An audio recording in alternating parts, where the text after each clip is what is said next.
Good morning, students. Today's lesson is about migration, its causes and effects. What is migration? Migration is the movement of people from one place to another place with the intention to settle. Migration can be from one country to another country or within a country, which means that it can be either external or internal. Immigration and emigration are the two parts of migration. This image here depicts that. Emigration is the act of exiting or leaving your home country to settle in another country, and immigration is the act of entering or coming into a country to settle permanently. The country which you leave is called your home country, and the country to which you move is called the host country. The causes of migration can be divided into two parts, the push factors and the pull factors. The push factors are the factors that you dislike about your home country that make you want to leave. Some examples include lack of job opportunities, underdeveloped infrastructure, frequent natural disasters, and political instability. Pull factors are the factors that you like about another country which make you attracted to it.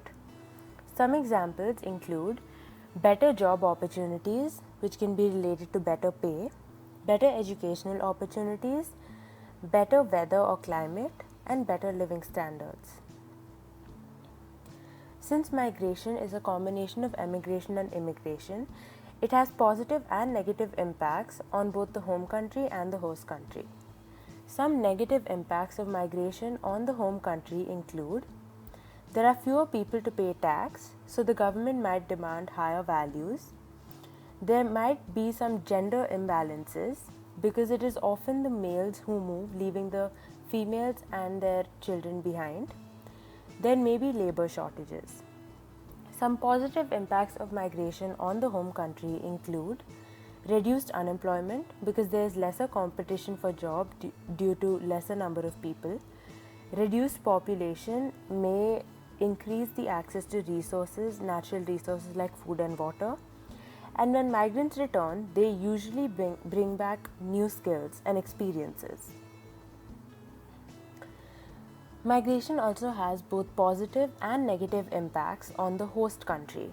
Some positive impacts of migration on the host country include increased cultural diversity. If people come from different places with different ethnic and cultural backgrounds, they bring a variety to the country. It improves the local economy because there are more people working, hence more people earning, and more people pay tax. So the revenue generated by tax by the government increases. Some negative impacts of migration on the host country include overcrowding if too many people come to that place at once, increased pollution due to the increased traffic congestion, unemployment because there's increased competition for jobs because there are more people but most likely the same number of jobs, and increased pressure on natural resources because the population has increased drastically. Thank you.